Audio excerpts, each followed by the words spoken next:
کبھی کسی لالچ کی وجہ سے، کبھی کسی ڈر کی وجہ سے، کبھی کسی دھمکی کی وجہ سے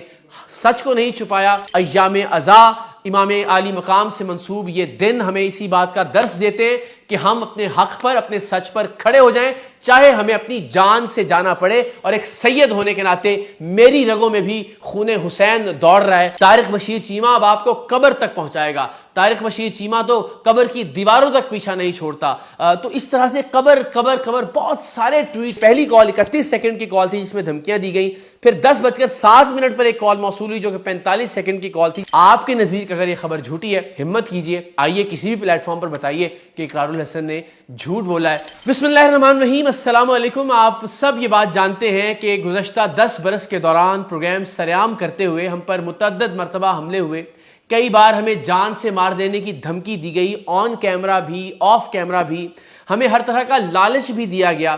ہمیں ہر طرح سے ڈرایا دھمکایا بھی گیا، لیکن اللہ تعالیٰ کے فضل و کرم سے کبھی ایسا نہیں ہوا کہ ہم اپنے موقف سے، اپنے پروگرام سے، اپنے سچ سے، اپنے حق سے، اپنے کہے ہوئے کسی بھی لفظ یا کسی بھی حرف سے پیچھے ہٹے ہوں، اور نہ ہی انشاءاللہ تادم مرگ کبھی ایسا ہوگا کہ ہم سچ سے ایک قدم بھی پیچھے ہٹے کسی خوف کی وجہ سے یا کسی بھی لالچ کی وجہ سے۔ آپ سب جانتے ہیں کہ یہ ایام محرم الحرام ہے، امام حسین سے منسوب، اور یہی درس کربلا ہے کہ آپ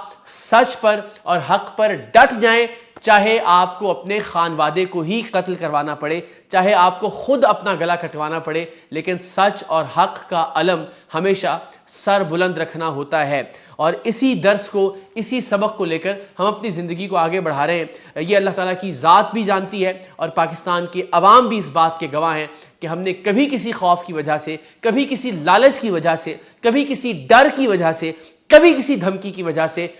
سچ کو نہیں چھپایا، حق کو نہیں چھپایا۔ ہر سچ اور حق پاکستان کے عوام کے سامنے رکھا، اور یہی حق اور سچ ہم نے اسلامیہ یونیورسٹی کے میگا سکینڈل کے حوالے سے بھی آپ سب احباب کے سامنے رکھا۔ اس سے پہلے صرف چہمگوئیاں ہو رہی تھیں، مختلف پلیٹ فارم سے مختلف طرح کی خبریں گردش کر رہی تھیں اور وہ غیر مصدقہ خبریں تھیں، لیکن ہم نے اسلامیہ یونیورسٹی بہاولپور کے میگا سکینڈل کے حوالے سے، جسے آپ ویڈیو کا سکینڈل بھی کہہ لیجئے، منشیات کا سکینڈل بھی کہہ لیجئے، بلیک میلنگ کا سکینڈل بھی کہہ لیجئے، جس میں 5500 کے قریب ویڈیوز کا ذکر تھا، اور اس میں تقریباً 35,000 طالبات جو اسلامیہ یونیورسٹی بہاولپور میں پڑھتی ہیں، ان کی عزتوں کا، ان کی آبروؤں کا داؤ پر لگنا ہم سب کے سامنے تھا۔ لیکن ہم نے الحمدللہ اس کیس کی الف سے لے کر یہ تک تمام داستان آپ کے سامنے رکھی۔ وہ کہانی طارق بشیر چیمہ صاحب اور ان کے صاحبزادے تک پہنچی۔ طارق بشیر چیمہ صاحب اس وقت ایک بہت ہی طاقتور وفاقی وزیر ہیں، کاف لیگ سے ان کا تعلق ہے، بہاولپور کی تحصیل یزمان سے وہ الیکٹڈ MNA ہیں، ایک بہت ہی سیزنڈ پولیٹیشین، ایک بہت ہی سینئر پولیٹیشین، بہت ہی طاقتور اور اثر و رسوخ رکھنے والے پولیٹیشین۔ ان کے حلقے میں اگر کسی سے بات کی جائے، اور جب ظاہر ہے میں نے ان کا ذکر کیا، ان کے صاحبزادے کا ذکر کیا کہ کس طرح سے ان کے صاحبزادے ولی داد چیمہ کی ویڈیوز پولیس کے ہاتھ لگیں، پولیس نے کس طرح سے کاسالیسی سے کام کرتے ہوئے، چاپلوسی سے کام کرتے ہوئے طارق بشیر چیمہ صاحب کو آگاہ کیا۔ انہوں نے کہا کہ جس موبائل میں میرے بیٹے کی ویڈیو ہے اس موبائل سے اس ویڈیو کو ڈیلیٹ کیا جائے، اور یہ سارا معاملہ پھر اسلامیہ یونیورسٹی تک آیا۔ یہ میجر ریٹائرڈ اعجاز شاہ کا اس سارے ریکٹ اور مافیا میں کیا کردار تھا، ہم نے ایک ایک تفصیل پرانے ویلاگ میں آپ سے شیئر کی۔ لیکن اس کے بعد ہوا یہ کہ ہمیں دھمکیاں دی جانے لگیں، ٹویٹر پر برسرے عام دھمکیاں دی گئیں۔ میں نہیں جانتا کہ ان کا سوشل میڈیا مینیجر یا ہینڈلر کون ہے طارق بشیر چیمہ صاحب کا، کہ اس نے کوئی ایک قبر کا لفظ دے دیا، اور اس کے بعد بہت سارے ٹویٹس قبر کے لفظ کے گرد گرد گھومتے ہوئے ہم تک پہنچے، اور بہت سارے ریپلائیز جو تھے ان کے اندر یہ لکھا ہوا تھا کہ طارق بشیر چیمہ اب آپ کو قبر تک پہنچائے گا، طارق بشیر چیمہ تو قبر کی دیواروں تک پیچھا نہیں چھوڑتا۔ تو اس طرح سے قبر قبر قبر بہت سارے ٹویٹس ہم نے، جن کو ہم نے کوٹ کر کے ری ٹویٹ بھی کیا، ان کا ذکر ہمیں ملا۔ ہم نے انیشیلی اس کو بہت ہی ازراہ تفنن دیکھا، ہم نے کہا کہ چلیے جتنا کسی کا زور چلتا ہے وہ اپنے طور پر صرف سوشل میڈیا کی حد تک یہ کر رہا ہے، لیکن پھر معاملہ ذرا اس سے زیادہ سنگین ہو گیا۔ اب باقاعدہ طور پر قتل کی دھمکیاں دی جا رہی ہیں مختلف نمبروں سے۔ میں یہ نمبر جو ہیں، یہ تفصیلات جو ہیں، وائس نوٹ مجھے موصول ہوا ہے،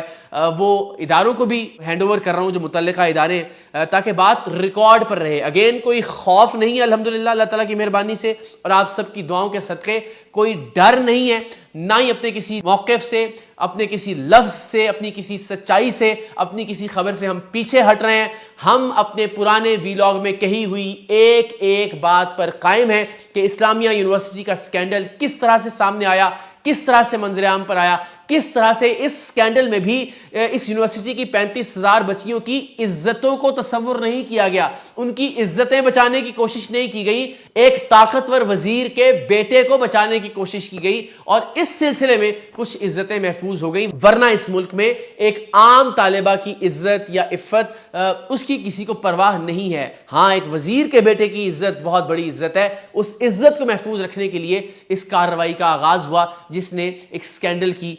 شکل اختیار کر لی، اور اس کی تمام تر تفصیلات ہم آپ تک پہنچا چکے ہیں۔ نہ یونیورسٹی انتظامیہ کو ہم نے بے گناہ قرار دیا، ان کا جہاں جہاں پہ قصور تھا وہ بھی ہم نے آپ تک پہنچایا کہ کس طرح سے سیکیورٹی گارڈز کی جگہ سیکریسی آفیسرز کے نام پر ایک پرائیویٹ مافیا رکھا گیا ہے، اور وہ پرائیویٹ مافیا لڑکا اور لڑکی کو دیکھ کر ان کی خفیہ ویڈیو بناتے ہیں، اور پھر لڑکی کو بلیک میل کیا جاتا تھا chief security officer major retired Ijaz کی جانب سے، اور یہ پوری تفصیل ہم نے اپنے ویلاگ کے اندر عرض کی۔ تو گزارش یہ ہے کہ قتل کی ان دھمکیوں کی کھلی دھمکیوں کے باوجود ہم اپنے موقف سے پیچھے نہیں ہٹے۔ یہ ایام عزا امام عالی مقام سے منسوب یہ دن ہمیں اسی بات کا درس دیتے ہیں کہ ہم اپنے حق پر، اپنے سچ پر کھڑے ہو جائیں، چاہے ہمیں اپنی جان سے جانا پڑے۔ اور ایک سید ہونے کے ناطے میری رگوں میں بھی خون حسین دوڑ رہا ہے، اور میں بھی اپنے ایک ایک لفظ پر، اپنے سچ پر، اپنے حق پر قائم ہوں، چاہے جتنی دھمکیاں دی جائیں، چاہے جتنا ڈرایا جائے، چاہے جتنا دھمکا لیا جائے۔ نمبر میں ضرور آن ریکارڈ آپ سے شیئر کر لیتا ہوں، اس کا اسکرین شاٹ بھی ہم آپ سے شیئر کریں گے۔ یہ اوہایو کا یونائٹڈ اسٹیٹس کا نمبر ہے، +1 سے اس کا آغاز ہوتا ہے، 5678037773۔ اس سے 9:53 پر صبح ایک کال موصول ہوئی گزشتہ روز، پھر 9:55 پر ایک کال موصول ہوئی جسے میں نے کاٹ دیا۔ یہ پہلی کال 31 سیکنڈ کی کال تھی جس میں دھمکیاں دی گئیں۔ پھر 10:07 پر ایک کال موصول ہوئی جو کہ 45 سیکنڈ کی کال تھی جس میں مکمل خاموشی تھی، اس میں مجھے نہ ڈرایا گیا نہ دھمکایا گیا، جو دھمکی تھی وہ پہلی کال میں تھی۔ اور اسی نمبر سے ایک آڈیو نوٹ بھی موصول ہوا، وہ آڈیو نوٹ بھی ہم آپ سے شیئر کرتے ہیں، ذرا ملاحظہ کیجئے۔ اقرار صاحب، آپ باز آ جائیں، اور طارق بشیر چیمہ کے پیچھے پڑے ہوئے ہیں، اور آپ کو پتہ ہے کہ وہ طارق بشیر جو سا چیمہ ہے وہ کتنا بڑا انسان ہے اور کتنا طاقتور ہے، اور آپ اس کو کچھ بھی نہیں بگاڑ سکتے۔ تو آپ لہٰذا باز آ جائیں اور بھاگلپور یونیورسٹی والے واقعے سے بہت دور ہو جائیں۔ اگر آپ دور نہ ہوئے تو اس کا انجام بہت برا ہوگا۔ تو جناب یہ تو ظاہر ہے، میں نے جس طرح ٹویٹر پر بھی عرض کیا کہ وہاں بھی دھمکیاں، اور یہاں پر باقاعدہ یہ میں نے آفیشیل کیمپین اداروں کو لانچ کر دی ہے، جو بھی متعلقہ فورمز ہیں، پولیس ہے، FIA ہے، تاکہ کارروائی آگے بڑھائی جا سکے۔ مجھے لگتا نہیں ہے کہ ٹریس ہو سکے گا یہ نمبر، لیکن چونکہ ہم نے جب کال بیک کیا تو یہ نمبر ہمیں بند ملتا ہے۔ دوسری بات یہ کہ طارق بشیر چیمہ صاحب سے 3-4 بار کوشش کی گئی۔ ہمارے عزیز ہیں علی حیدر ان کے پروگرام میں تھے، انہوں نے متعدد مرتبہ کوشش کی کہ طارق بشیر چیمہ صاحب کو فون کیا جائے، انہیں لائن پر لیا جائے، ان کا موقف بھی معلوم کیا جائے کہ جو خبر اقرار الحسن نے دی ہے آیا وہ خبر جھوٹی ہے، اس میں کوئی سکم ہے، اس کے اندر کوئی جھول ہے، اس کے اندر کوئی خامی ہے۔ لیکن طارق بشیر چیمہ صاحب نے مجھے کنفرنٹ کرنے سے انکار کیا، نہ صرف وہاں طلحہ جتوئی صاحب کے پروگرام میں بھی، اور متعدد پروگرامز میں انہیں آن لائن لینے کی کوشش کی گئی۔ لیکن اسلام آباد میں صحافیوں کی جانب سے جب انہیں کنفرنٹ کیا گیا کہ اقتدار کے کوریڈورز میں سے جب وہ جا رہے تھے تو انہیں کہا گیا کہ کیا آپ کے بیٹے سے متعلق اور آپ کے بیٹے کے منشیات سکینڈل میں ملوث ہونے سے متعلق اور اس منشیات سکینڈل کے اسلامیہ یونیورسٹی بہاولپور کے سکینڈل سے ملنے سے متعلق یا ان کی آپس میں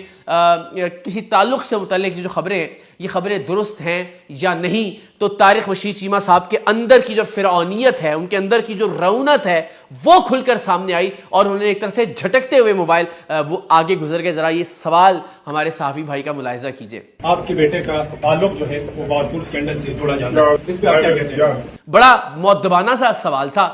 ظاہر اس سوال کا جواب بڑی آسانی سے دیا جا سکتا تھا کہ جی غلط بیانی کی جا رہی ہے یا جھوٹ بولا جا رہا ہے یا ایسی کوئی بات نہیں ہے، لیکن وہ موبائل جھٹکتے ہوئے آگے بڑھ گئے اور آگے بڑھ کر انہوں نے کہا کہ کون یہ الزامات لگا رہا ہے؟ تو صحافی نے کہا کہ جی میڈیا یہ الزامات لگا رہا ہے، تو ان کا کہنا تھا کہ میڈیا تو اس طرح کی باتیں کرتا رہتا، تو یہ بھی ذرا ملاحظہ کیجیے۔ میڈیا جو کر رہا ہے، میڈیا ہر کوئی کام کرتا ہے جو نہیں کرنا چاہیے۔ آخر میں طارق بشیر چیمہ صاحب نے بڑی دلچسپ بات کی، انہوں نے کہا کہ جناب سارے میڈیا تو اس طرح کی خبریں دیتا ہی رہتا ہے، آپ اس معاملے کو انویسٹیگیٹ ہونے دیجئے۔ جو بھی میرے پہ الزام ہے گیٹ اٹ انکوائری، جا کے انکوائری کرو۔ تو جناب اس معاملے کو انویسٹیگیٹ ہونے دیں، اور کون انویسٹیگیٹ کرے گا اس معاملے کو؟ وہ پولیس انویسٹیگیٹ کرے گی جو آپ کی کاسا لیس ہے، جو آپ کے تلوے چاٹتی ہے، جو آپ کی چاپلوسی پر تعینات ہے، جس کا کام ہی صرف اور صرف آپ کو پروٹوکول فراہم کرنا ہے، جس نے آپ کے بیٹے کی ویڈیوز ملنے کے بعد کہ وہ منشیات کے ریکٹ کا حصہ ہے، وہ آئیس کی پارٹیاں کرتا ہے، وہ آئیس استعمال کر رہا ہے، وہ ویڈیو ملنے کے بعد اس کے خلاف کوئی کارروائی کرنے کی بجائے آپ کو اعتماد میں لیا، آپ نے اس کے دوست کو اٹھوا دیا، اس کے دوست کو اٹھوانے کے ساتھ ساتھ آپ نے متعدد لوگوں کے خلاف کارروائی۔ یہ پولیس انویسٹیگیٹ کرے گی اور بتائے گی کہ طارق بشیر چیمہ صاحب غلط بیانی کر رہے ہیں یا ان کا بیٹا منشیات میں ملوث ہے۔ اس پولیس کی رپورٹ پر قوم اعتماد کرے گی، جو پولیس آپ کے گھر کی لانڈی کے سوا اور کوئی کردار ادا نہیں کر رہی۔ تو جناب قوم جانتی ہے کہ اس طرح کی انویسٹیگیشنز یا اس طرح کی انکوائریز کے نتیجے میں کیا نتیجہ برآمد ہوتا ہے۔ حضور یہ معاملہ آپ جیسی طاقتور شخصیت کی، آپ جیسے طاقتور شخصیت کے صاحبزادے کی عزت کو محفوظ کرنے سے شروع ہوا تھا، اور آپ جیسے طاقتور کی عزت کو محفوظ کرنے پر ہی ختم ہوگا۔ ہاں، قوم کی عزت جائے بھاڑ میں، قوم کی جو 35,000 بیٹیاں اسلامی یونیورسٹی میں پڑھ رہی ہیں، پاکستان کی باقی یونیورسٹیز میں پڑھ رہی ہیں، ان کی عزت اور آبرو کی کوئی قدر نہیں ہے۔ عزت اور آبرو آپ کی ہے، ہماری جان بھی حاضر ہے، ہم اپنی جان قربان کرنے کے لیے تیار ہیں، سچ بتاتے رہیں گے قوم کو، سچ قوم کے سامنے رکھا ہے، اور اس کے بدلے میں اگر آپ ذل الہی ہماری جان لینا چاہتے ہیں تو ہمارا سر حاضر ہے، لیکن ہم اپنے لفظوں سے، اپنی خبر سے، اپنے سچ سے انشاءاللہ العزیز پیچھے نہیں ہٹیں گے۔ ہم آج بھی اپنی خبر پر قائم ہیں۔ آپ کے نزدیک اگر یہ خبر جھوٹی ہے، ہمت کیجئے، آئیے کسی بھی پلیٹ فارم پر بتائیے کہ اقرار الحسن نے جھوٹ بولا ہے، غلط بیانی کی ہے۔ قوم کو معلوم ہونا چاہیے کہ کون قوم سے سچ بول رہا ہے اور کون قوم سے جھوٹ بول رہا ہے۔ آپ جیسی شخصیت جو کہ اقتدار کے کوریڈورز میں چلتے ہوئے، اقتدار کی راہداریوں میں چلتے ہوئے اس بات کا جواب دینے کے لیے تیار نہیں ہے کہ کیا آپ کے خلاف چلنے والی خبریں یا آپ کے صاحبزادے کے خلاف چلنے والی خبریں درست ہیں یا نہیں ہیں، جواب دہ ہیں آپ عوام کو۔ اسی عوام کے ووٹوں کے ذریعے آپ ایوان کے ان کوریڈورز میں، اقتدار کے ان راہداریوں میں پہنچے ہیں، آپ کو جواب دینا ہوگا، آپ کو جواب دینا چاہیے۔ یہ جو مجھے دھمکیاں دلوائی جا رہی ہیں، یہ مجھے مختلف ذرائع سے مروانے کا کہا جا رہا ہے، قتل کروانے کا کہا جا رہا ہے، اس سے بہتر یہ ہے کہ 4 لفظوں میں ڈینائی کر دیجئے اس سٹوری کو، اور پھر ہم مزید شواہد کے ساتھ، مزید ثبوتوں کے ساتھ عوام کے سامنے آئیں گے انشاءاللہ۔ پاکستان زندہ باد۔